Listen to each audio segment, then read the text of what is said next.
Hi, my name's Jake. I have three passions in this world: sustainability, algae, and beer. And finding a way to kind of smash those three together for a research project took a long time, but I was able to figure it out.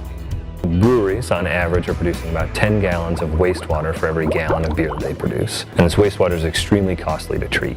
Wastewater streams from the breweries are almost perfect for growing algae, and they have a lot of nitrogen and phosphorus in them already. So what I thought is if we could kind of tap those two things together, basically we could find a very cheap nutrient source for the algae, but also it would be a huge benefit for the brewery industry, which has a large wastewater problem.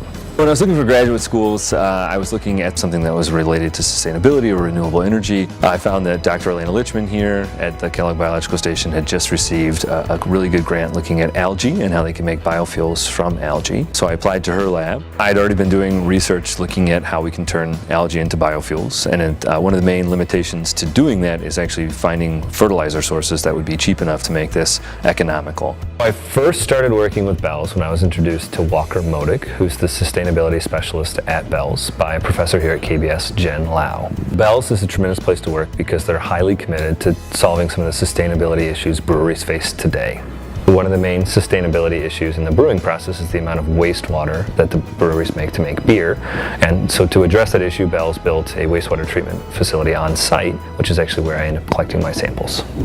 After the brewing process, we just collect the water that's kind of gone through the drains, and then ultimately we use that and we grow some algae in that wastewater. And so what we're trying to find out is we're looking at how much the algae is growing and how much biofuel potential there is in that water with the algae growing, and then ultimately how much nitrogen and phosphorus is being removed from that water. The two main goals that we kind of sought out originally for the project were to address some of the sustainability concerns that were associated with brewing, especially with the craft industry on such a big rise right now, and then also finding a cheap source of fertilizer for our algal cultivation.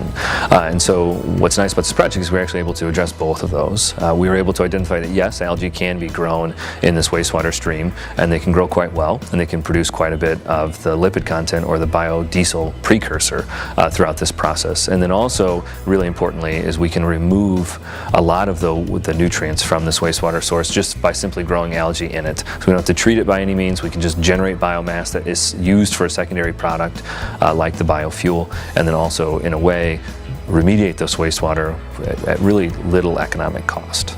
Future plans for this summer are to think about how we can make this technology even better. So how we can use the green algae that we identified in our first experiment to kind of clean the wastewater up to a certain point, but then also use a secondary source of algae to kind of finish off the polishing stage of the wastewater cleaning as well.